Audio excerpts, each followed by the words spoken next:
well, they're still keeping a close eye on the buffalo herd, which is now retreating. I wonder if they may be planning to make an attempt later.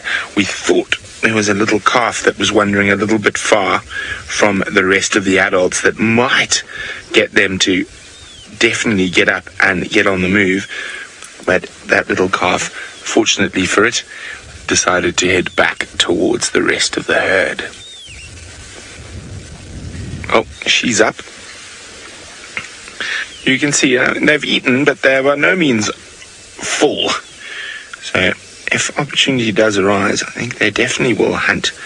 Whether it is going to be today during the day or possibly this evening as it gets dark, we're going to have to wait and see.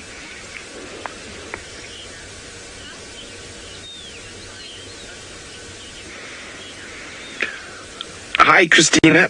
And Christina is wondering, how do I feel when lions are so close to me? Well, Christina, I feel excited. I never get tired of it. And I'm lucky enough to have grown up in the African bush. So I spent my childhood with lions and things all around us. So I don't get scared. And that's not because lions aren't dangerous or anything. It's that I have a huge amount of respect for these animals. And also, knowledge is always power. So also knowing their behavior and whatnot means that, well, there's no need to be scared. I know that. And that's why I just get excited. I love spending time with them. As you can see, I think the hunt might be over because they're all going to pile around the same bush. I say, hello, how are you? Yes, I thought about hunting a buffalo, but you know what? It's rather warm. I'd rather, have a snooze. Maybe we try for them this evening.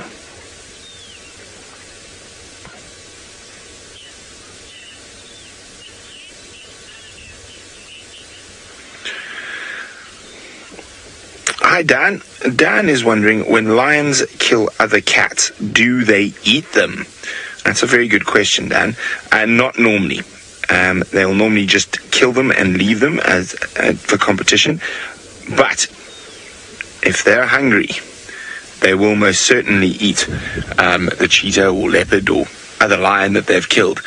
Now, I've seen a male lion kill a lioness, mate with her carcass, and then eat her.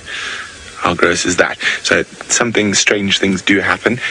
So say no as a whole, that they don't, wouldn't be correct, but sometimes they do. Most of the time they don't. So we've still got one lioness in the grass, but her head's down, and these guys are still napping away.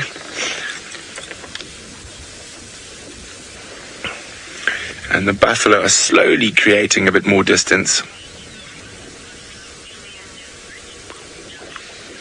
Dumb Shark is wondering, are lions more likely to go after buffalo if they're desperate? Not necessarily. Some prides of lions will actually specialize in hunting buffalo.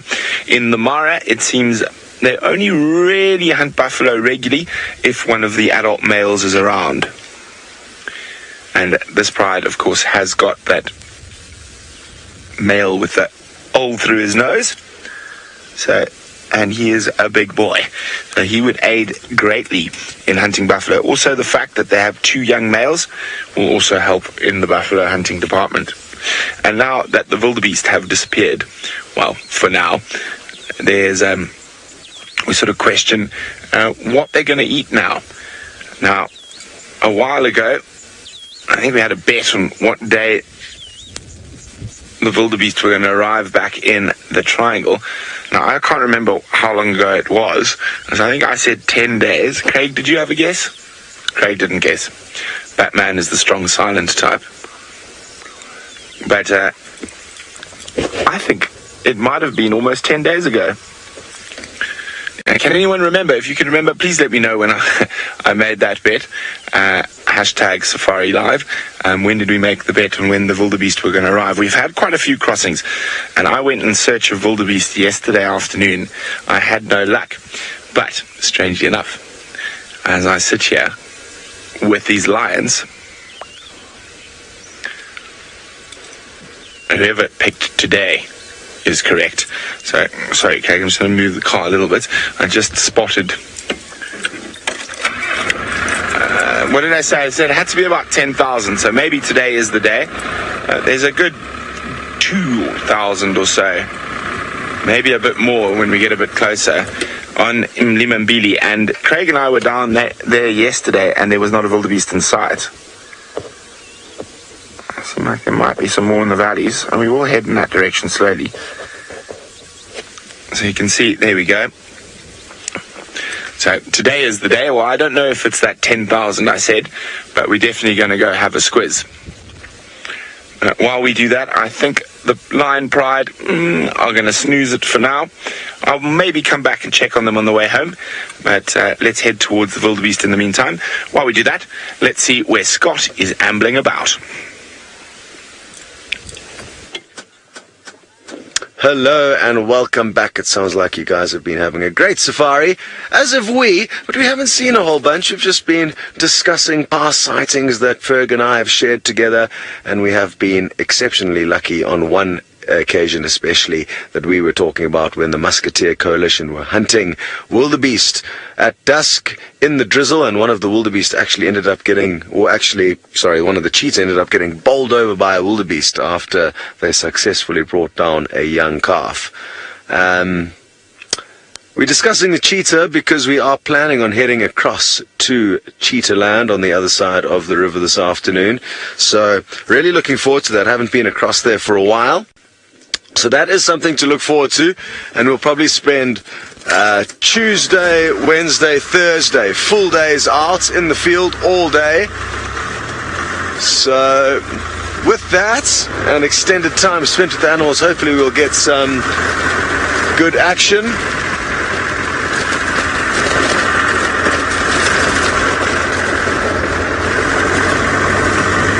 It's incredible to also, talking about memories, remember how these plains that we're driving through now were just filled with wildebeest and zebra just a few months ago, and now they've headed away and it's quite vast and open.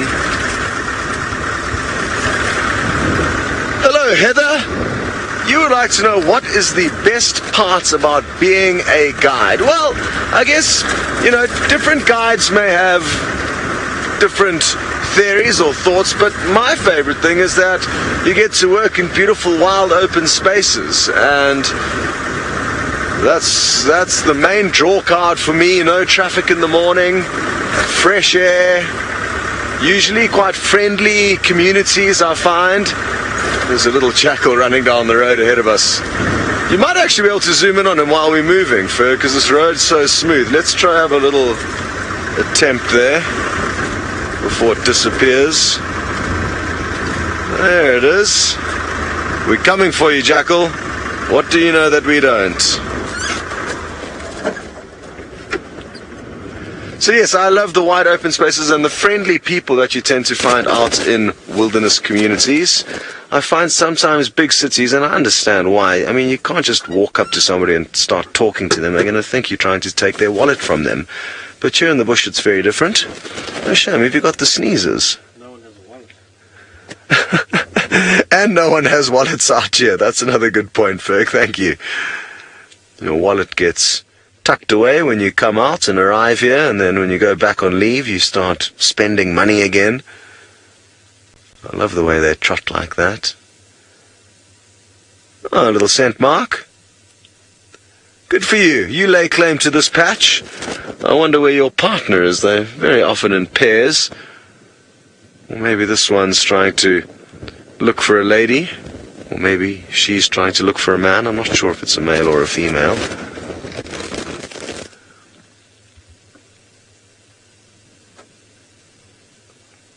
Hello.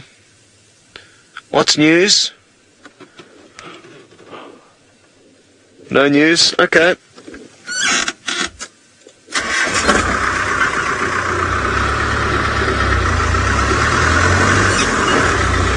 Thanks, Heather. So yeah, that's kind of a few of the reasons why I love being a guide. Sammy J, yes indeed, it does look like a bit of a coyote from a distance, and fairly similar beast really. Not quite as big as a coyote, I don't think. I've never seen one in the flesh, but I think the Little jackals are quite a lot smaller than coyotes. I could be wrong. I think they fill a similar niche in the American ecosystems, just like the jackal has its little niche here.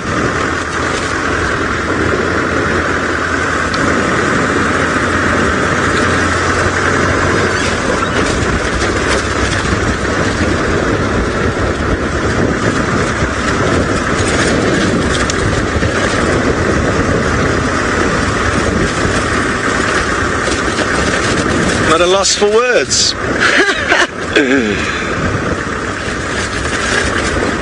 What do we have here?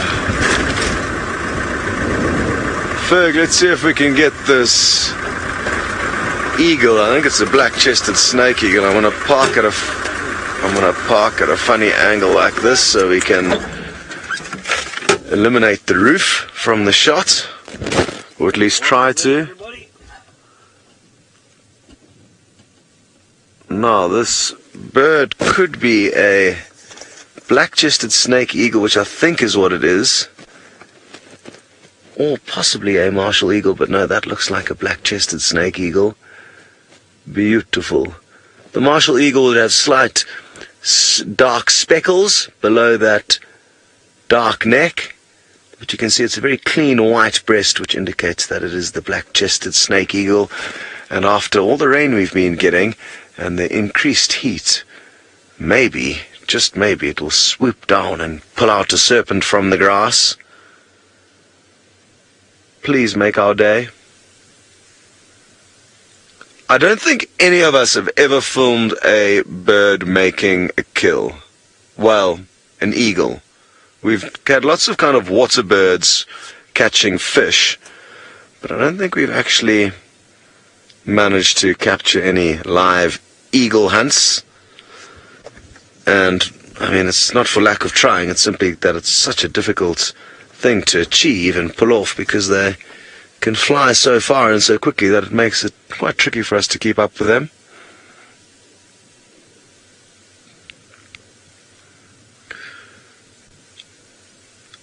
I would pay a lot of money to be able to float like that, effortlessly, silently, with a pair of built-in binoculars, scanning for prey. Imagine how awesome it must be up there on a morning like this.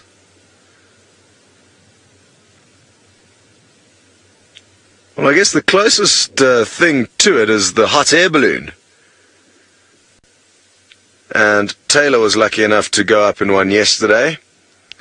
We had a lot of fun. We actually ended up chasing her balloon down, and she warned the pilot what we were doing. So we were on the ground in the vehicle, and the pilots very kindly did a very low flyover just above the roof of the car. At one stage, Sebastian and I were a little bit concerned because the balloon was quite low, and I haven't spent time in them, so I'm not sure how much control and, you know, how good these pilots are, but they evidently are absolute wizards. Good, well, why don't you guys go and ask Tayla what it's like to float above the Mara if she hasn't already told you.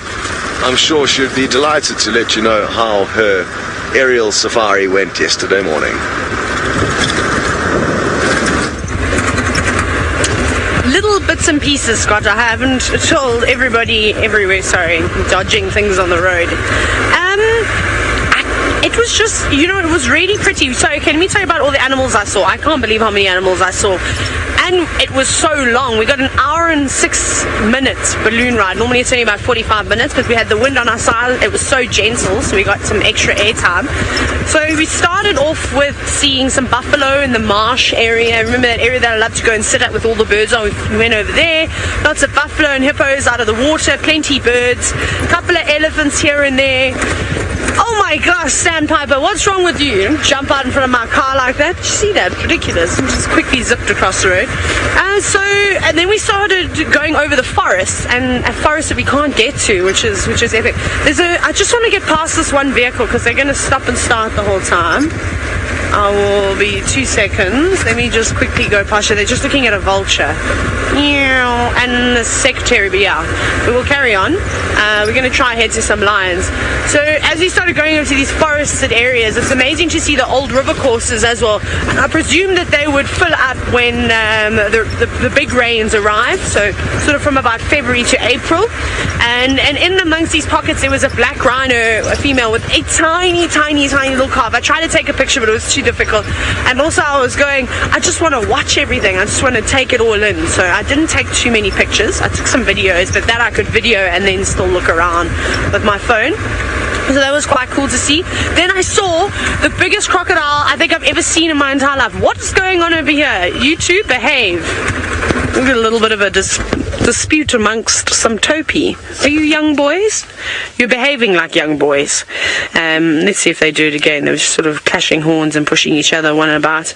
So the other amazing thing that we saw from while we were up in the balloon, so we saw this huge crocodile, and then the next minute we saw huge water monitors that looked like young crocodile. They were really big, and then we saw next to them there was an excavation out of the ground, and I saw lots of white.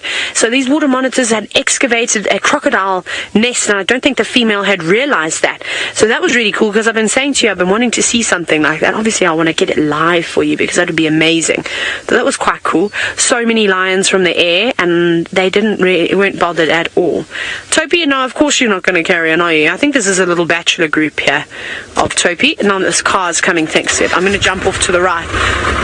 No, they're not fully grown yet. I'm just playing around, so we'll just pull off the road. There's a couple of vehicles who caused a little bit of a traffic jam. Hi fellas, be safe out there, policing the Mara.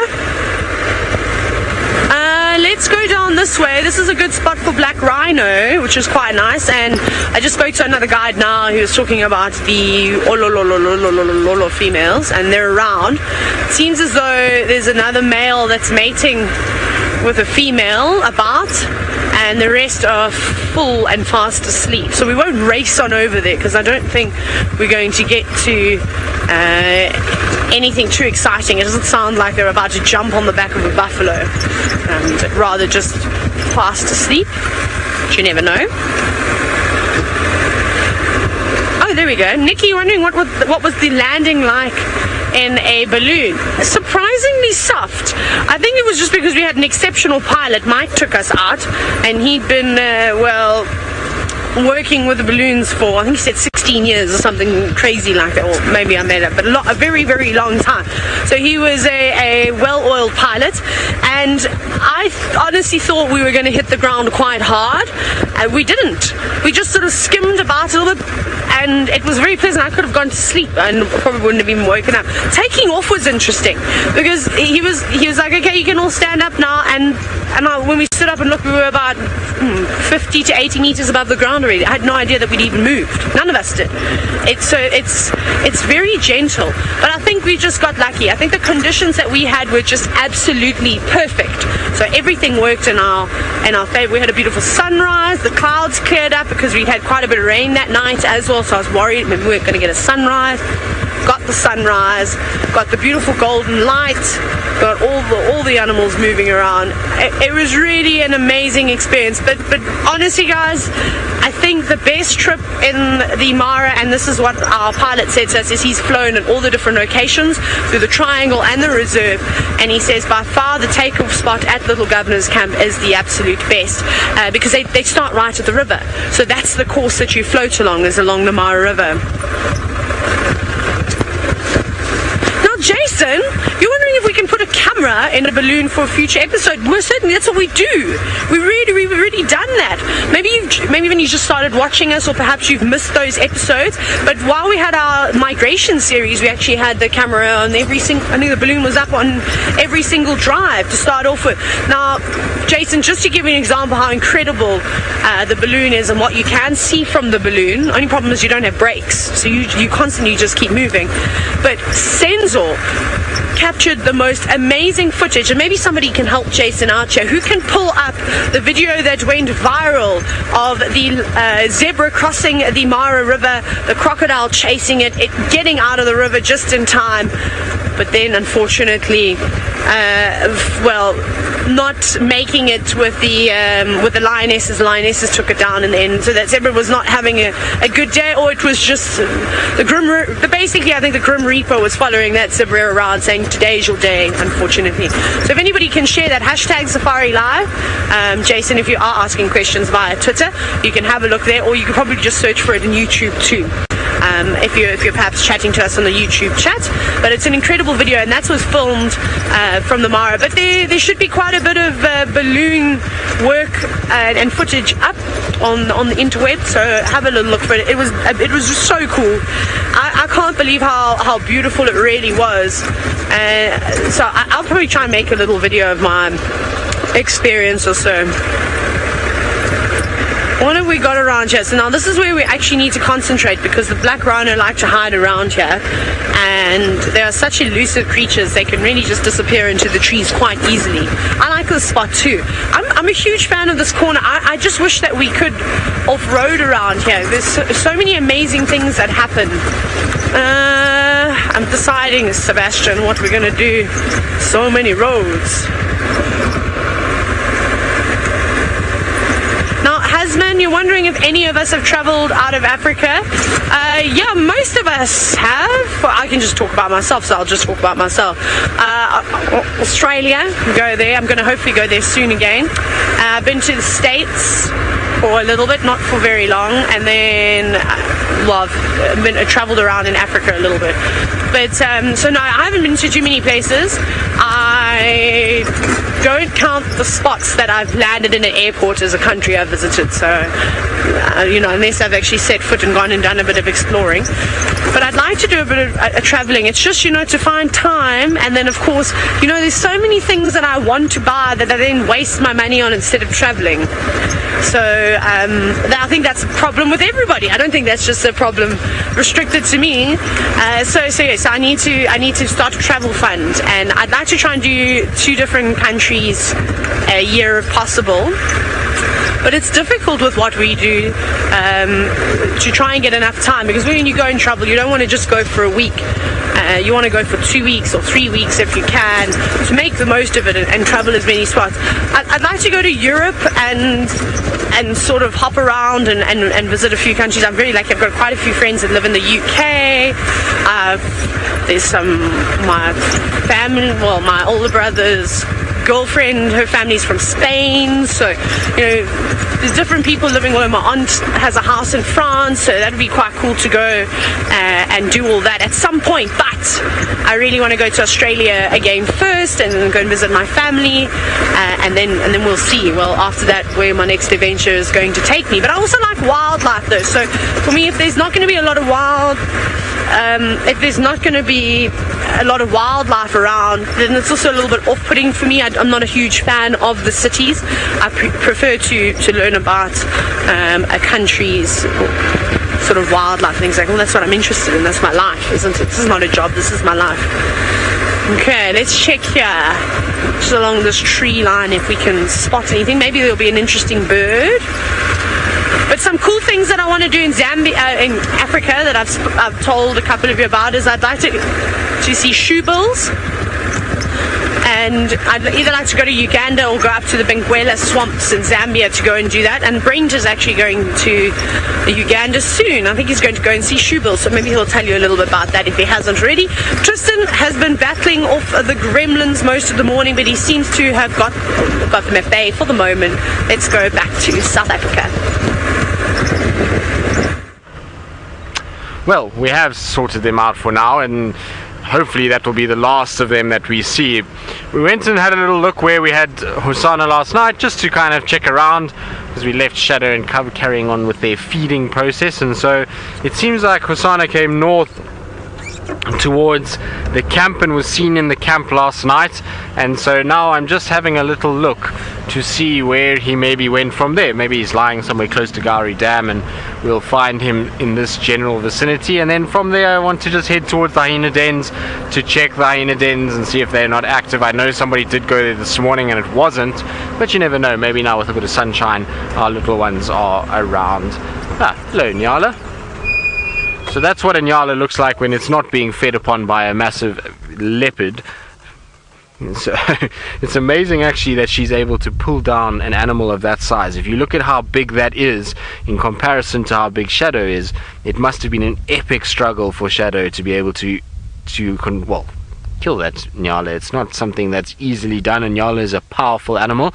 I know I've actually, funny enough, wrestled with a Nyala, which sounds really weird, and it wasn't out of fun or anything like that. I was with friends of mine, and they own a game farm, and so game farms in South Africa are pretty much just big farmland areas that have been converted for wildlife, and one of the Nyalas that they had there escaped, and we were trying to get this Nyala in with everything that we could.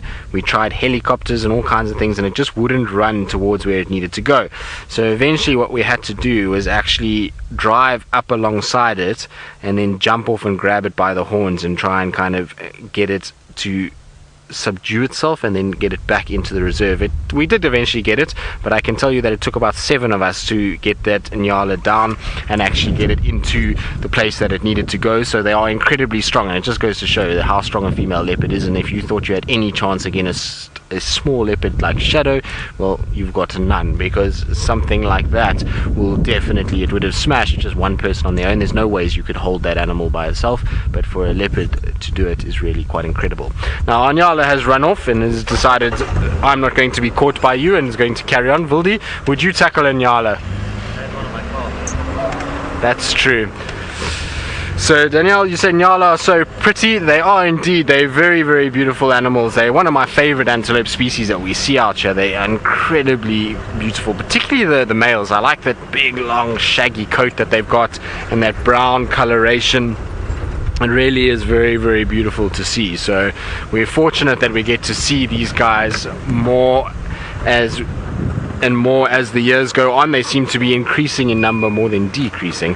Now VM just reminded me as we were driving about the fact that he's dealt with a Nyala on his lap before. So VM has had a situation where a Nyala was on his lap and was causing a bit of a problem with Brent. Now what I have also seen, which I'm pretty sure must be Hosana's footprint, is a leopard track just over there. It is a single leopard track that I can see at the moment, so it's just on my right hand side, and that leopard track I think is for Hosana. VM, are these tracks from yesterday with Byron or not?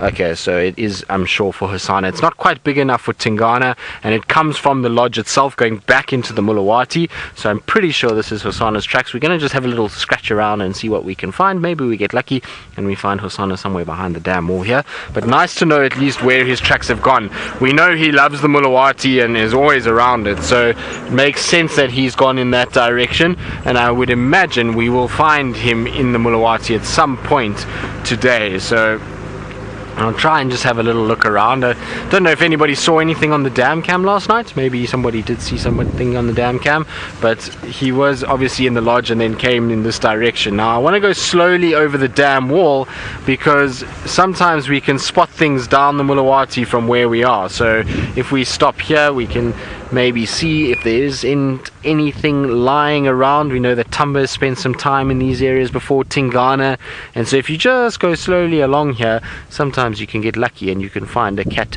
just sleeping under one of the shady spots. But alas, this morning it seems as though nothing that I can see. That's the general direction that Hosana would have headed in, straight southwards down. And there is a little mud wallow or pan system on the other side of this that I might go and just have a little look at, see if he's not lying there. But Gari Dam itself is still looking quite full and is looking really good. There's no birds or anything that I can see at the moment. I was hoping that there'd be some herons or maybe even the saddle-billed stork, but alas, none of those here. And in fact, not even an Egyptian goose that I can see, which is quite strange. Normally we see lots of Egyptian geese dotted around close to Gari Dam, but for some reason today they seem to be absent. So a lot of you are asking about the story about the Nyala on the lap that I was saying about VM. Well, Vildi, do you want to tell it or must I tell it? You gotta tell it. Okay. You have to remind me exactly how it happened though. You were driving, weren't you? And the wild dogs chased it. Yeah. That's right, yes. So they were driving and the wild dogs were chasing a Nyala, and was your window open or closed? Closed. Closed. So right outside the camp, and the window of their car was closed. It was with Brent, and this Nyala jumped straight into the window, broke the window, and then started thrashing around all over the laps of VM and Brent. And I think it even kicked Brent in the head, didn't it? And yes, Brent got kicked in the head and was very sorry for himself after all of that. He felt as though he had been abused a little bit by that Nyala, and so we'll have to ask Brent for the exact details of the whole story. But it was very funny. I just remember Brent sending me a photo of this broken glass window and then telling me that he got beaten up by a Nyala, which when you first get a message like that you have to giggle and laugh at, but once I actually heard how serious it wasn't actually that funny. Although VM is smiling like a Cheshire cat from behind the lens, because I don't think many people have a story of a Nyala jumping into their car window and then beating them up inside the car. So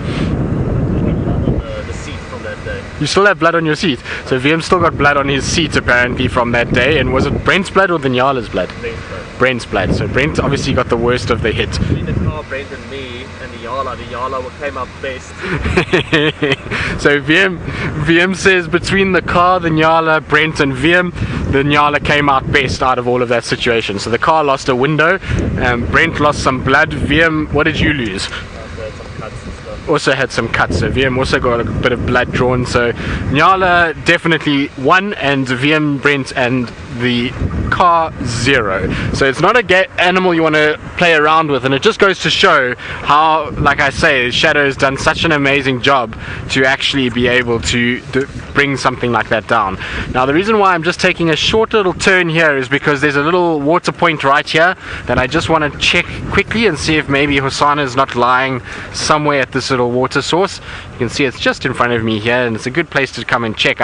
Since there's been no water in it, we've found that nothing really hangs around here. But I remember when I first got here in February, it was an area that Hosanna, Shongile, Karula used to spend quite a bit of time, so it's worth coming and checking.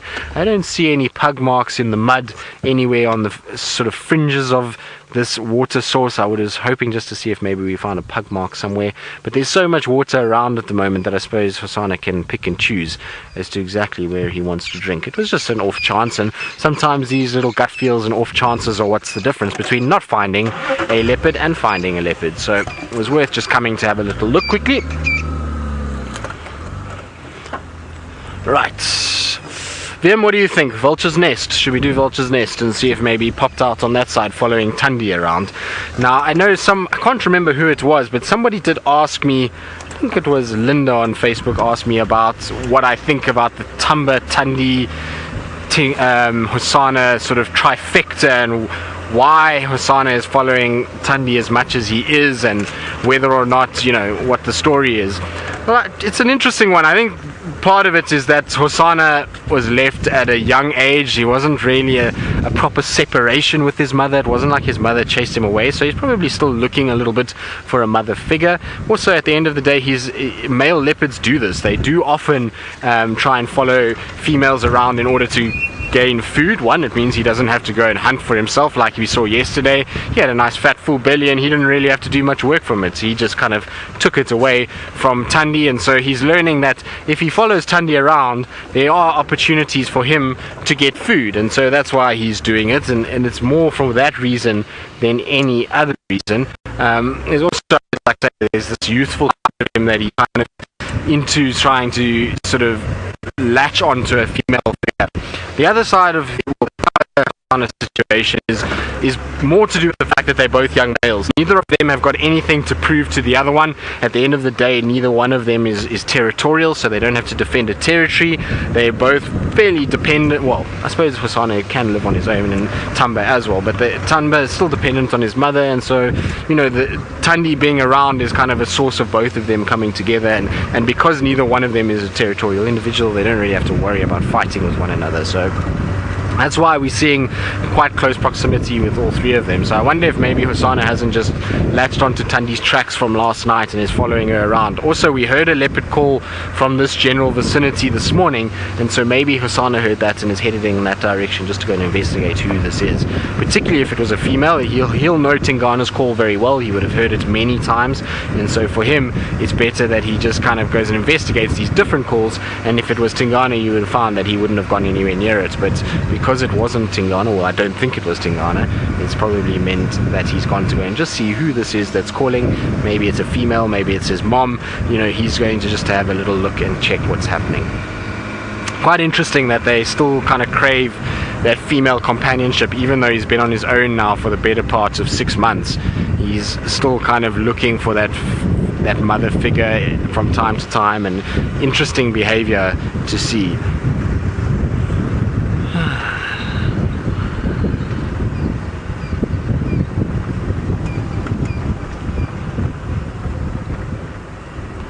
Hasman, it's a difficult question to answer, just because I don't know enough about the leopards of the Masai Mara to know whether our leopards are more successful. I don't think so. I think any leopard that's surviving and is there and is living is a successful animal. So I don't think the leopards in the Sabi Sands or in South Africa are more successful. I think what you will find is that habitat wise, we probably have a better habitat to support a greater number of leopard. Whether that makes them more successful here, I don't think so. I think success is measured by the ability to live and to be able to raise cubs, and obviously there is a very healthy population of leopard in the Mara, given that, you know, there's been quite a number of, I've got a number of friends that have been up there this year during the migration season, because they are all into photography, and there was a number of leopard sightings that they had. So I think the population is fairly healthy given the ecosystem that we're talking about. I mean, it's not a ideal system for leopard. Here is far better suited to them, and that's why the numbers here are a lot better. But yeah, I would imagine also there's a lot of other outside influences that are causing differences between the areas. You know, this is heavily protected. We don't have a situation where leopards are roaming outside of the game reserve areas as much as what we're seeing in probably parts of East Africa, where there's no fenced off areas. So you probably find that there's a lot of human wildlife conflict there. There's also a situation where there's a lot of parts of Kenya that are not very well established and are not driven extensively like what the Sabi Sands is. Also the road network here in the Sabi Sands is far more dense, which allows us to find these animals a lot easier. And so there's a number of different factors, but I don't think we can say that the leopards here are more successful than the ones in the Mara. Certainly a higher density here, but that's given that the environmental factors are better. At lions, the Mara is far more densely populated with lion and cheetah than what the Sabi Sands is, because again of environmental factors, but it's got nothing to do with successfulness of any of those cats. Right, well, we're going to just meander down towards Mulawati, try and check for any more signs of Hosanna coming out, and while we do that, let's go back to Tayla McCurdy and her bumbling around in the Mara. Oh, Tristan, you're having all the luck with the leopards, aren't you? The Leopard King. I think you should change his name officially to that. We have not had any luck with leopards, so I'm just bumbling at the moment. The Ololololo lions are very flat and very full, and you can barely see them, so we decided to skip them and we're going to look for something else. So what I'm going to do is I'm going to go all the way down towards the bridge, and then I'm going to take that road. I'm going to make sure to look out my window. Just checking out the back window to make sure that no one was trailing me, just because I'm driving pretty slowly at the moment. So we're gonna jump off the main road and we're gonna hug the tree line and go all the way around, and this is quite nice. It's quite pretty. We see that tree line all the way there. We sometimes see lots of elephants. There's lots of birds around there. I want to see what else is lurking about. Maybe a leopard. I think Brent has actually seen a number of different leopards moving around in this that system. So maybe it will be my turn. Maybe I'll be a little bit luckier today. But I'm not feeling too optimistic. I must be honest. Won't lie to any of you.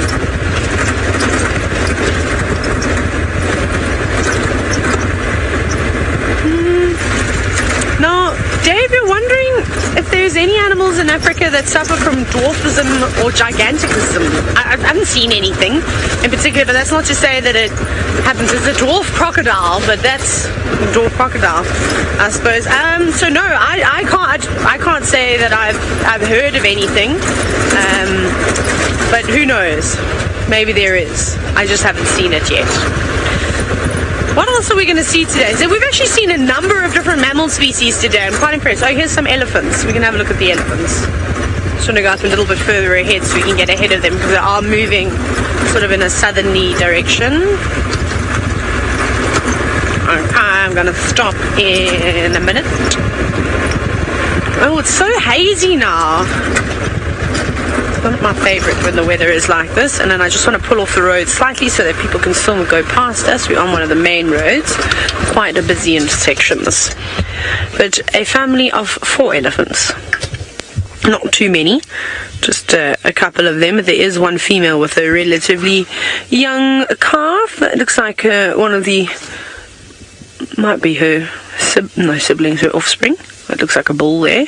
And then the female is just here. Here she is, with not a very young calf. Let's see how old this little one actually is. So, for those of you that are new and were wondering how to age elephants, we talk about this quite often, but it's very interesting, is you have to watch them. It's very difficult to tell just by looking at them. And you can see the little one's poking its trunk around in the grass. See how it's not really pulling anything back up though? You go, well done, you got a blade of grass. So the fact that it's not able to use its trunk very well and it is only pulling single pieces of grass out shows me that it hasn't had the opportunity just yet to train its muscles, and so its trunk's not particularly strong. So this elephant is less than 6 months old, I would say. I would say it's probably around quite close to 6 months, but it can take them up to a year to be able to use their trunks relatively well. You see there how it's struggling. I'm sick of this. I've been trying all morning. It must be very frustrating for such a little elephant. You know, you can see how it was concentrating, whereas mom's completely blasé. Doesn't even look down as to where she's feeding anymore. She just knows exactly what she wants, and she pulls up what she wants. And that little one looks very frustrated, but it's okay.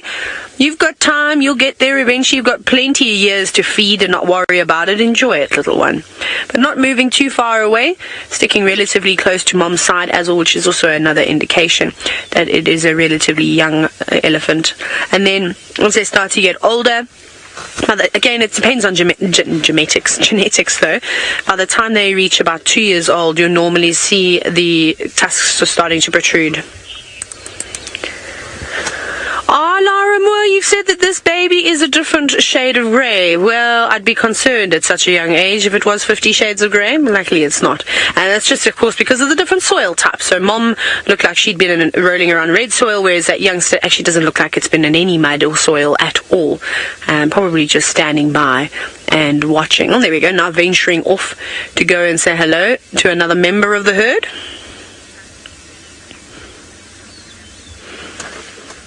Now, here's one from Aria, and it's something we chat about quite often, and it was wondering if we follow and keep track of the elephants as we do with the leopards. It's difficult, Aria, and the reason why it's so difficult is because leopards hold territories. So if you are working in an area for a certain amount of time, you'll eventually realize and figure out who's who in the zoo is my favorite thing, and who likes to hang around in certain areas. But with elephants, they don't have territories, they have home ranges, so they go wherever the food is best and wherever there's water, so they're constantly moving around. This makes it very, very difficult to try and follow them. I mean, on average, if an elephant wanted to, it could probably travel 50 kilometers in one day without even getting tired. I mean, they're incredible the way that they can move. So we try and keep track of the elephants, and it's hard though. So what you have to do is, like we do with the other animals, the lions and leopards, elephants don't have spot patterns, so you've got to look for unique features. Does a tusk perhaps curl in a different way? Is its ear torn? And some good examples are our Fang, which is a big elephant cow who we're quite close to. Her tusk bends back towards her, or Daryl, my favorite elephant, who has a bell shape in his ear. Now, I'm going to get all the mud. Can you see obviously she had a mud bath at some point, probably yesterday. You could just see the streamlines of water running down her face. It was quite pretty, sort of war paint. Jason, you're wondering if that little elephant can get all the nutrients it needs on its own, or does it need its mother's help? Sorry, I think that was the question there. My brain was rambling on and I couldn't quite hear and talk at the same time. It's quite difficult. So something along those lines. At this young age, no. I mean, you can clearly see how this little one is really trying to feed itself. But it's just really supplementing its diet. It's still getting most of its nutrients from the mother's milk. And sometimes what elephants will do, when they're a little bit younger than this, is they will actually eat mom's dung, and it's a lot easier then because it's partially digested. It'll be a bit easier to chew, and then also you don't have to pull it out of the ground. It's fairly soft and loose, which sounds quite disgusting, but also getting in some very important bacteria that would have come from mom's stomach too. So it's important. They will do a bit of both, but it'll take it a couple of years before it's really just getting all its nutrients from the vegetation, because you remember they suckle for quite some time. So this young calf will suckle right up until mom has another calf, so to about 4 years old or so. Actually, just have a little listen to the birds. It's really pretty.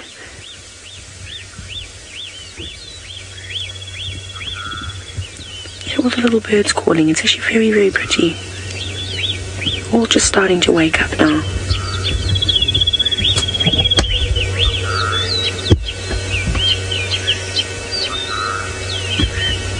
Lots of gurgling and different sounds. It's very cool, isn't it? Amazing how different times of the day you just hear, all of a sudden you hear, oh, hang on, birds are calling now. Let's stop and have a little listen. Very nice. So we were talking about the trunk and how it takes some time for elephants to use them, and Adele, you were wondering exactly that. Is it? And I'm just hearing my own voice in my own ear. Sorry, that was very difficult to Sorry, I'm trying to keep myself together here. It's hard though. Can I please have that question again from Adele? Sorry, it was fed to me a while ago, and then we were listening to the birds. There we go. So is the inability of an elephant being able to use its trunk the same as a child learning to walk or crawl? Most certainly it is. If not so, it's almost like watching a toddler trying to feed itself. It's exactly the same. They know that they have to put the spoon in their porridge and pull it up, but then trying to get it into its mouth is a completely different story. So yes, it's exactly the same thing. Those muscles need to be trained, they need to strengthen, and over repeating the same movement over and over, it becomes easier and easier. Muscle memory starts to set in. So Adele, you're quite right. It is exactly the same, and it's why we often relate to young elephants as children. Not only, I suppose it's really the same process, and it takes a little bit longer. How cool is this? It's lovely though. Let's carry on though. Let's get towards our tree line though, because if the birds are chirping like this now, I can't imagine what it's going to sound like along the tree line where the birds are in abundance. I think that could be quite nice. Let's just make sure we don't reverse into anybody. Just stick to this edge, and then I want to check. There's a couple of speed races every now and then, and you wouldn't want to just turn out onto the road, because that would be an absolute disaster. Okay, now we need to find the road, but I think the road's up a little bit further towards the bridge, and then I can't wait. Wonder what birds we're going to find today. Actually, I did see a bird. It looked like a kestrel of sorts. I'm not sure what kestrels we get up here. I don't have my big bird book with me, and this other little bird book I have with me is it's not fantastic. So I'd prefer to have a look, but maybe I'll show you, maybe you can all help me. I don't think I've seen this one before, but we'll do it in a minute once we go around and we find some birds and we have a little look. See, James and Brent keep telling me to buy the bird app for East Africa, and I could, but my problem is I don't have enough memory on my phone because I take way too many pictures and videos. So I'm going, I have one bird app, do I need another one? Nah, probably not. I'll need to get another device of sorts, maybe like Brent, maybe get a little iPad or something, and then have my apps on that, and then I can take them off my mobile device. Okay, so we're coming up to the road that I want to drive on. That's good news, not too far away. Make sure, still no one tailing behind me. I like having the window though, but I just have to stand up to check outside it. Okay, where do we go? Up here. Oh wait, I'm going to go a little bit further forward because Brent keeps telling me to look for birds here. Maybe I can show you the African blue flycatcher.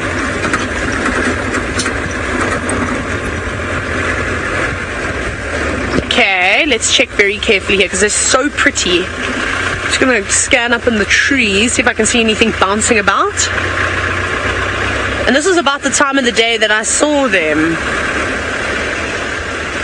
I see I don't have their call. This is a problem. This is maybe why I need the app. Because I don't know what they sound like. Let's just quickly stop here. Oh, hang on. I heard a flycatcher. I definitely heard one. No, you're not. Are you a flycatcher?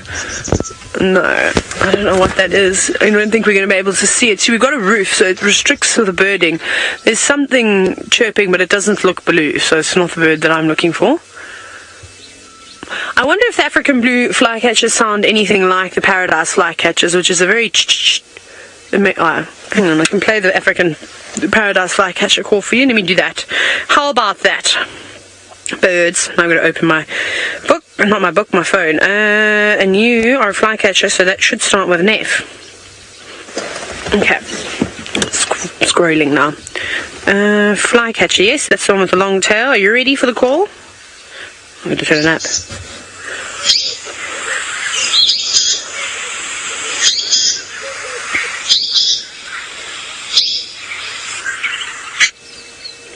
Quite a cute call, isn't it? I can hear them. They're in here. We're going to sit here for a little bit longer and see if I can find these flycatchers, if they're going to pop out. Brent, however, has not got a bird. He's got, well, a hyena hunting something.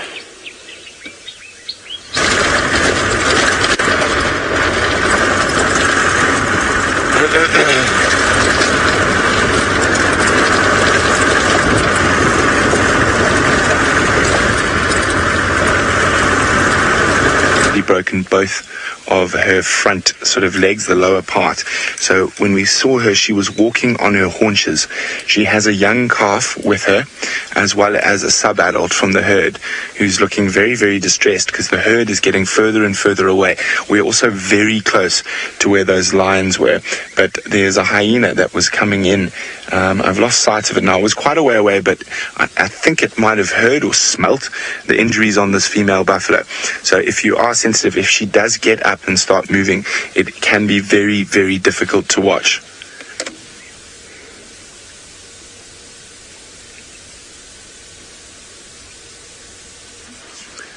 Now, just beyond them is where the lions were. Now, what might happen is if that hyena comes in and starts harassing the buffalo, it could very much attract the attention of the lions, which are probably only about 300 meters away. Shame, she is in a huge amount of pain, and you can see the distress it's causing on that young buffalo.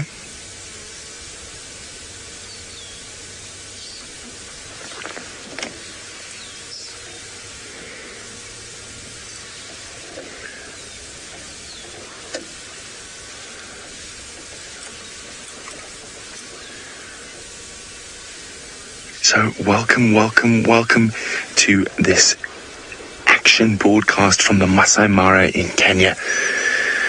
Now, this is a very distressing scene we're looking at, and I'll explain further, so if you are sensitive, please be warned. That buffalo that is lying down looks like she's fallen to probably an ant bear hole, an aardvark hole, and broken both her front legs, the lower parts, and she's been trying to move and crawling on her haunches. Now, there are some hyena around not too far away. There's also a big pride of lions about 300 meters away. But at the moment, she's trying to keep up with the rest of her herd and is doing so by walking on her knees. So she must be in incredible pain. That young calf with her is hers. If there's an outside possibility that other youngster was her last calf, but probably not. The herd mentality is strong in an animal like buffalo, so when one gets behind, sometimes the others will stay with them. Now, the fact that she is this injured means she probably won't make out the night, and it probably means this injury has happened quite recently. Now, I saw a hyena not too far away. I'm trying to see if that hyena is still on its way here.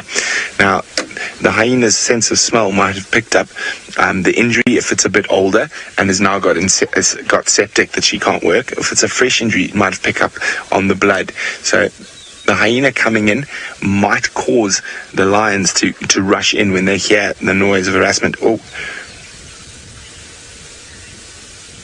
Dory says this is so sad. Dory, indeed it is very sad. It is one of those difficult things that we sometimes have to witness out in the African bush. You can see that sub-adult buffalo looking towards the rest of the herd, and I'm wondering when the instinct to stay with the larger group is going to take over and it'll abandon this cow and calf. Now, if the lions do find a cow and a calf, I'm afraid it's probably over for both of them. You can see that little male keeps looking towards the rest of the herd. They're probably about 500 or 600 meters away now and getting further and further.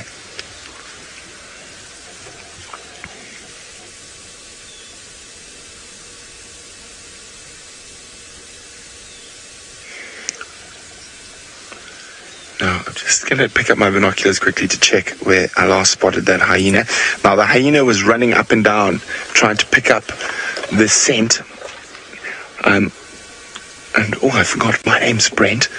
I've got Craig on camera, and I didn't catch the name there, Faith, who was asking from Israel about, is there any hope for this buffalo? Francis from Israel. Hi, Francis. Unfortunately, there is no hope for this buffalo. Now, a lot of people would maybe think that we should intervene, maybe put it out of its misery, or maybe try get a vet in, but we must remember that this is Eden. It's not our place to be gardeners. We need to leave nature to take its course, and an injured buffalo like this will be a really great meal for the lions, hyenas, vultures, jackals, and the rest of the carnivores, all the way down to the tiny beetles that will feed off what's left of the brain matter inside the skull.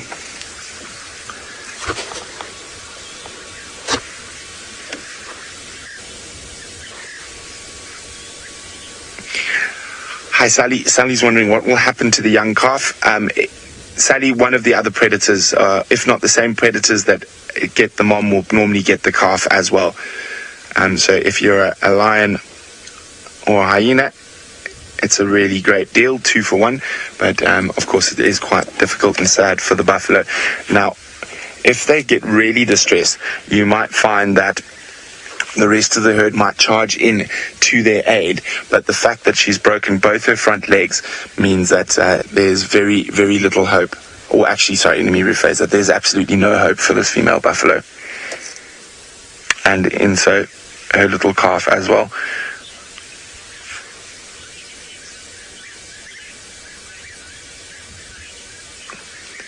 Robert is wondering, why is there no alarm calling by the buffaloes left behind? Well, they don't want to attract any predators, so that alarm calling or distress calling will start once the predators get, sometimes even before the predators bite them, as they get closer. Now, as we sit here, I think she might start trying to walk soon, and to try and keep up with the herd. That instinct to stay with the herd is very, very strong. And you'll see that young male, he's almost trying to get her to move, get her to keep up with the herd. He's very agitated.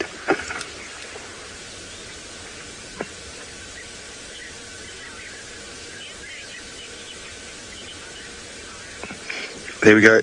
Look, she's going to try walk. So guys, be warned, this is not nice. I can't see.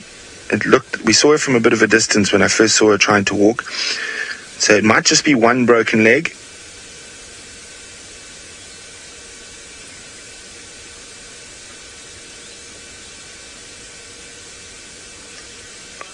Oh, shame.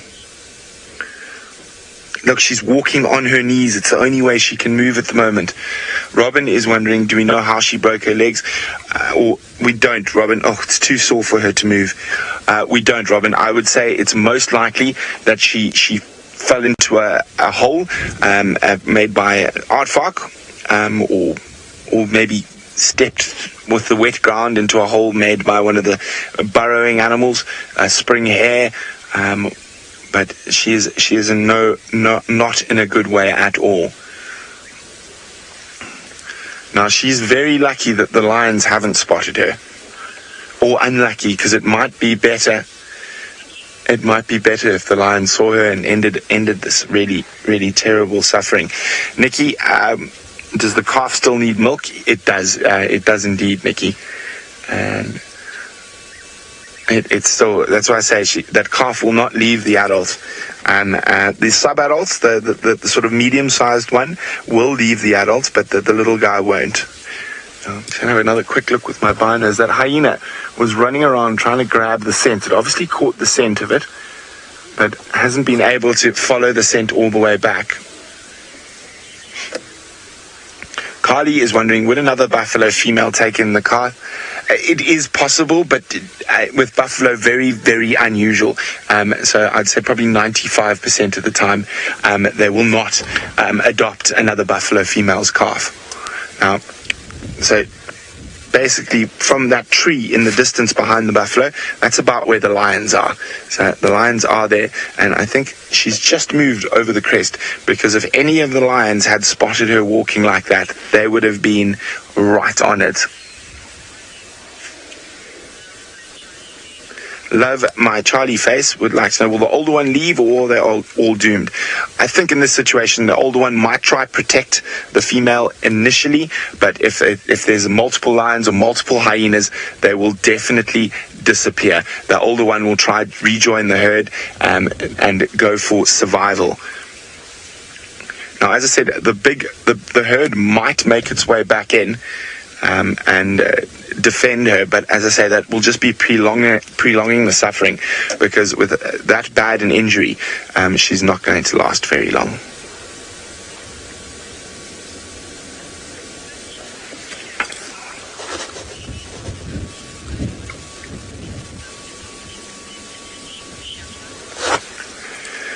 Shamsung would like to know, is the baby old enough to survive on its own if it leaves with the sub-adults?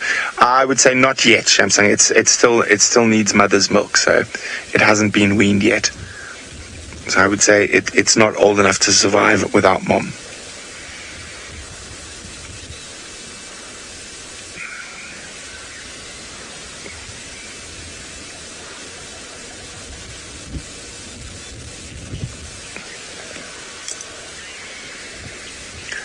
Dory is wondering whether the calf will dive too.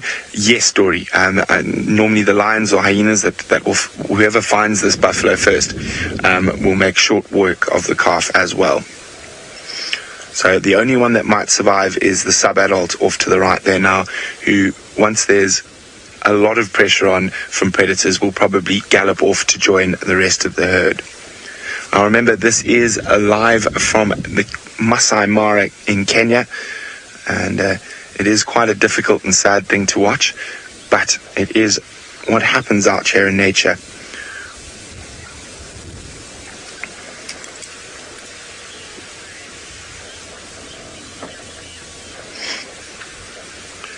Aria would like to know, how long do I think the young male buffalo will wait with her? It's very difficult to give an exact guess. I would say it might do an initial charge. If it's hyenas, it'll hang around a bit longer. But if lions come in, he will disappear, and he will go for survival over protection of the female.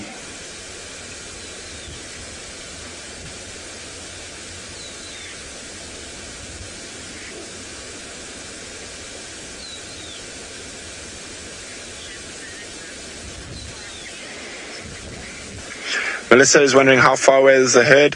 The closest individuals are probably about 400 or 500 meters.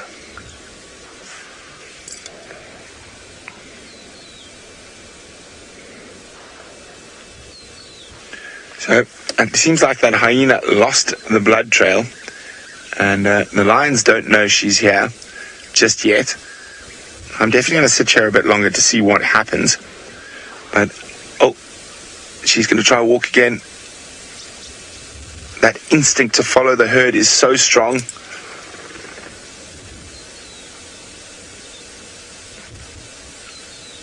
Shame, girl. In these situations, you almost want the lions or hyenas to find them early so it can end the suffering.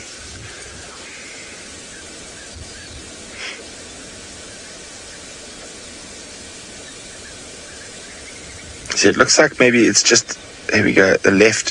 So that's how we found her walking. So walking on her knees. So I think it may be a left ankle that is broken. And you can see the calf keeps coming back.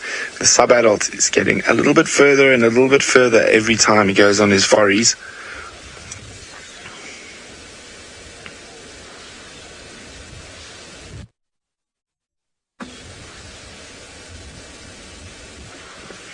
Looking towards where the rest of the herd. Heather is wondering, do we come across situations like this often? Not that often, Heather.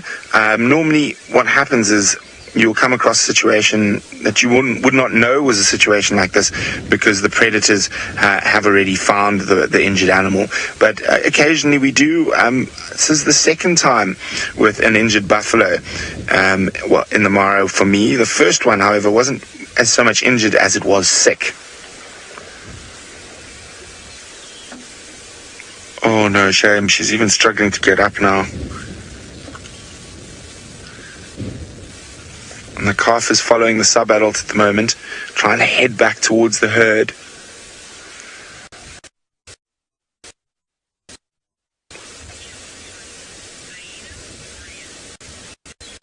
Robin's wondering who would kill her faster, hyena or lion. Oh, I think it completely depends. Oh, shame. Look how she's walking on her knees. It completely depends on how many lions, how many hyenas. But I'd say on average, probably in this situation, lions would kill her faster.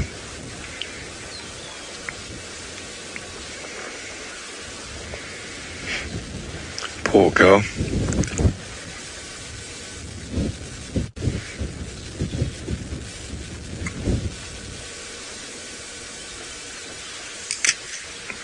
Have another quick look with my binoculars, see if I can spot any potential predators around.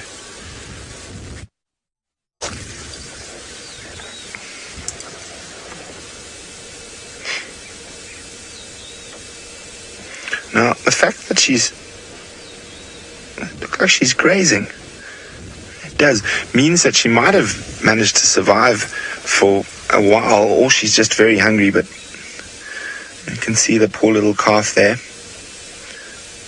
There comes the sub-adult trotting back in again.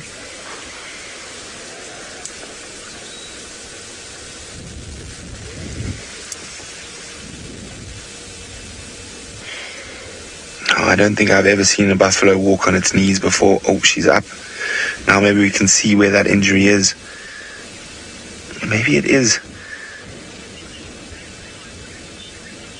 Cindy, indeed, this is very hard to watch, Cindy. I say, if you are a bit sensitive, it definitely looks to be the left to me that's giving her the most problems. She could have injured both when she fell into a hole, but it definitely seems the left that's giving her far more problems.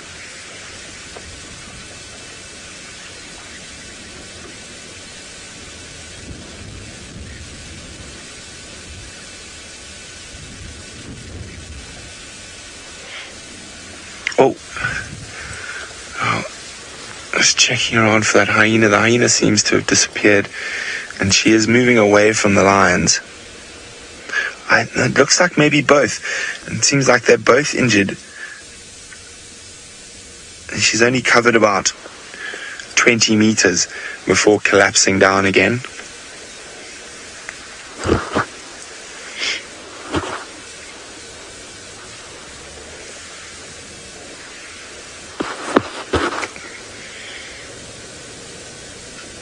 As I said, it could be a while before any predator finds her. I might go check on where I left those lions a little bit earlier this morning. Just do a sort of a perimeter check around. So the lions are close, the hyena was closer, but the wind has changed, so it could be that the hyena lost the scent.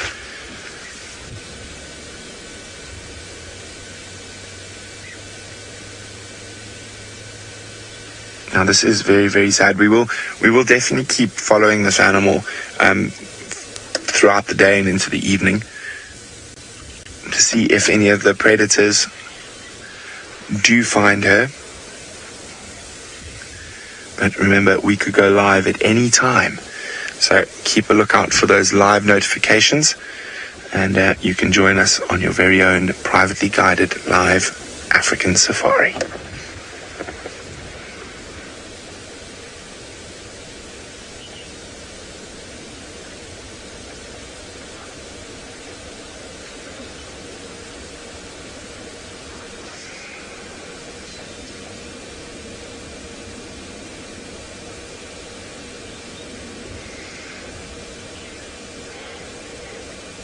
So I know this is very difficult to watch. I'm going to go have a quick look to see where the lion or the hyena have got to. While I do that, let's go see what my good friend Mr. Tristan is up to.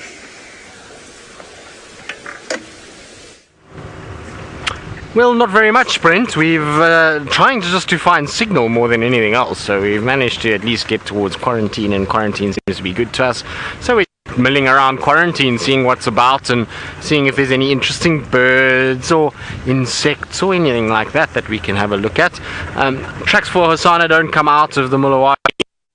Fortunate news is that the hyenas have stolen Shadow's kill. They went in and took it, and so she didn't get it into a tree in time, and unfortunately it sounds like that kill has been dragged off by the hyenas. I don't know whether or not they will finish it all and she'll be able to get what the story is going to be, but for now I'm afraid Shadow is no longer got her meal, and I would imagine is probably going to walk off. So excuse me, that was a fly down the throat. Another one. Oh well, breakfast is just around the corner, and so we'll have to have that for breakfast. Sorry. Sorry about that, Megan, if you can repeat that. That fly didn't go down the right way, and so I was just choking on my own fly that I'm having.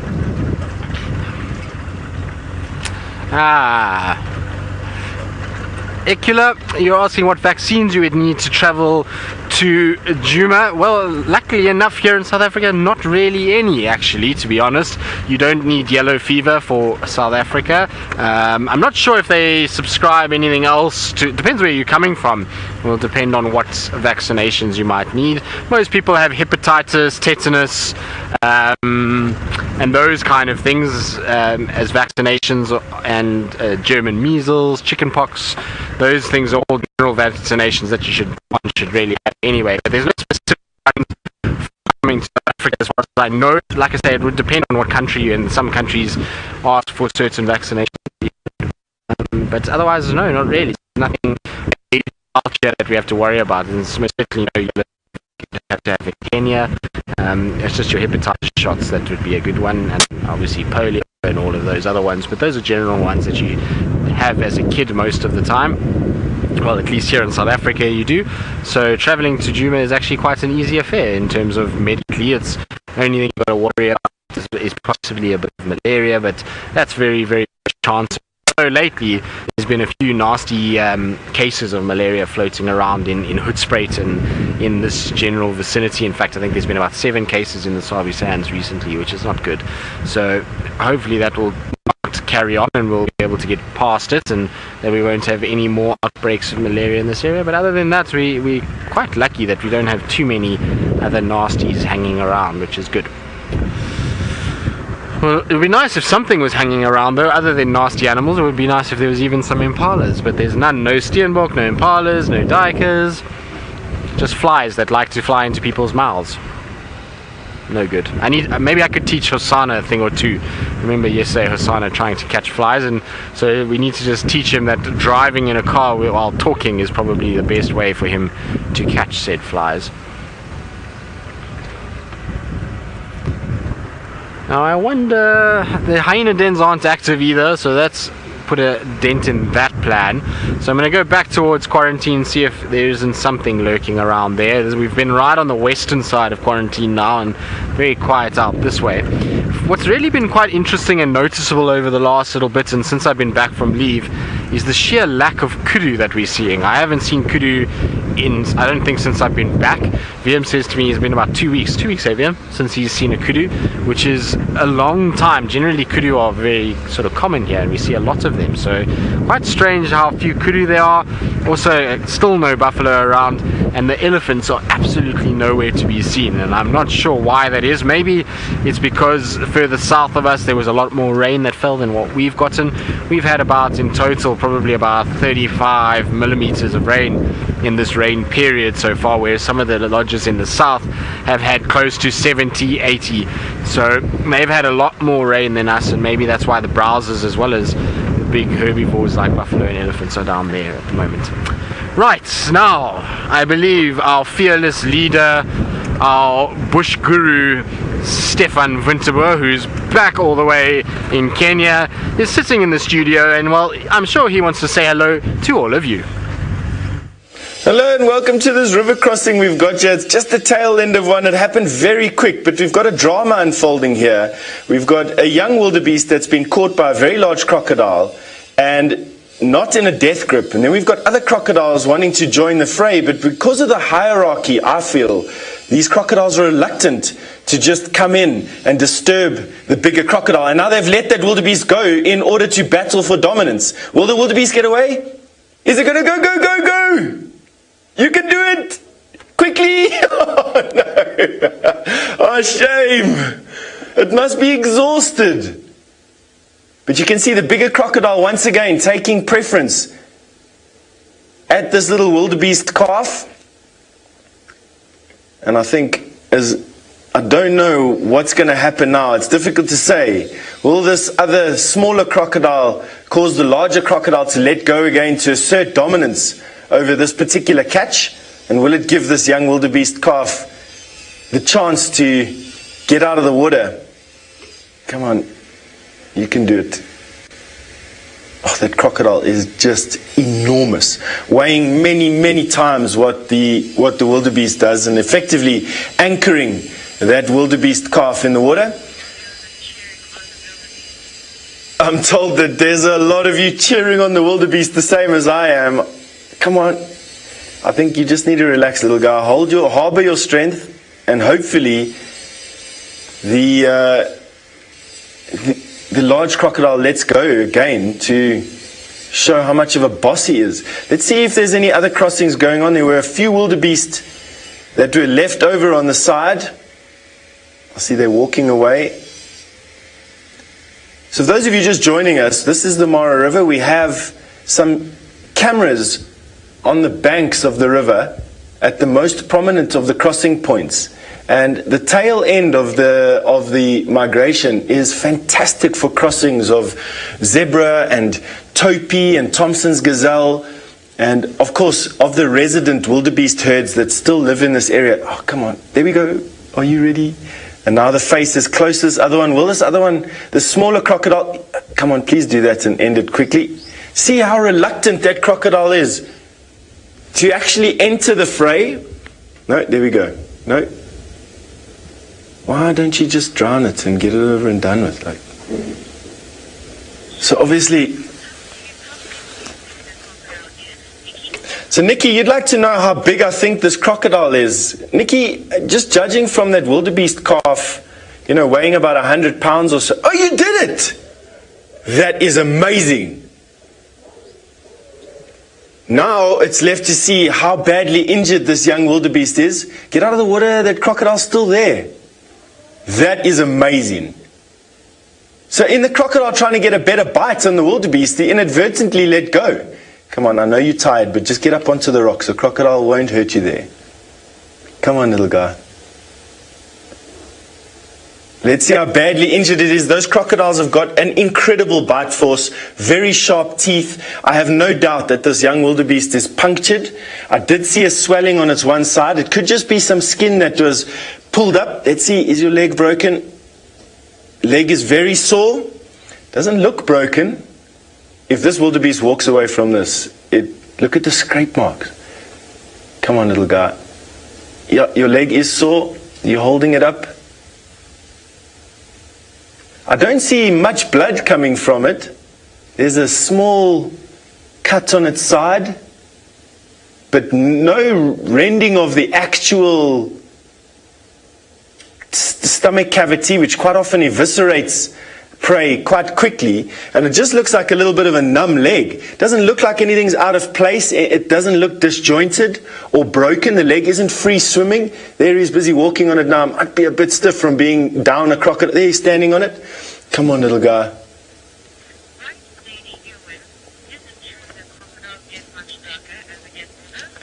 White Lady Ewan, you just like to know, is it true that crocodiles get darker as they get much older?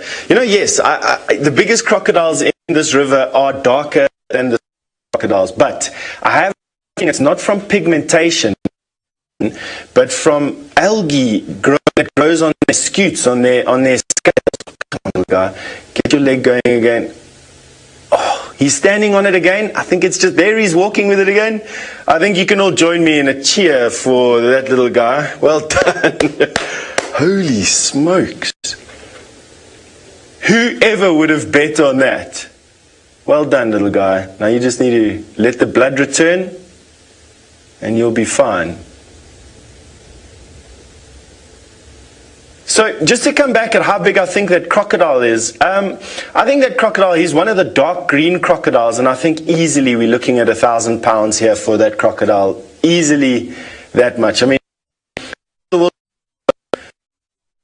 wildebeest, and this crocodile easily engulfed the whole back end of it, and there was much to spare. I wonder how you're feeling, Mr. Crocodile, about missing out on lunch. Wow. What amazing sighting. Now, Dave, you'd like to know if the river current is strong. It's flowing, Dave. It isn't that strong. It's otherwise the crocodiles wouldn't be able to be in the middle of the current like they are. And it isn't washing wildebeest down. When these few wildebeest crossed, it wasn't washing them down. It was a bit of force, but not bad. I think you could quite easily wade through there without too much of a story. Now, that wildebeest, that youngster, will now have to go and join a different herd. Those are all Topi. And they wanted to cross and then saw that young wildebeest was caught and moved off. There will be other wildebeest in the area, and I don't think that wildebeest, it was one of last year's calves born in the Serengeti and would be fully weaned at the moment. So barring being able to stay out of the mouth of a opportunistic hyena or lion while circulation returns to its sore leg, it'll actually be fine, and remarkably so. With two of those giant crocodiles vying for it, a lot happened in that sighting. We saw a dominance display. One crocodile not finishing off a kill and prioritizing hierarchy and the re-establishing of a hierarchy over prey catching, and that's just because they've had an abundance of food, in my opinion, over the last couple of months and weeks, with all the animals being around the river. And wow, what an epic sighting. I'm very, very happy that we got to show you that. It was a very quick crossing, and we got on track with that, and then obviously the hoorays for the young wildebeest calf. Anyway, we're going to be sending you back to Tayla, who is driving through the Mara with some fantastic sightings. Actually giggling through the mire at the moment. There goes Scotty D racing up the hill. I had an absolute heart attack, I must tell you. Luckily I was not driving on an escarpment road that literally had a drop on the other side, because Sebastian and I would have been going tumbling down. So I was just bumbling along, la la la, enjoying the nice view, the warm weather, watching the 7 wildebeest that I left in the triangle, move around. And the next minute Scott said he'd been stalking me from the bottom of the hill, and he came racing past me, and I just did one of these, trying to get out of the way, because I thought I was doing something wrong. I wasn't. He was being silly, but it was quite funny though. But my heart sank to my feet. Whew, it's tough. But it's been a good morning though. It's a pleasant day here. The wind's a bit windy for my liking. But otherwise the sun is out. It's quite nice. We'll have a look at these wildebeest.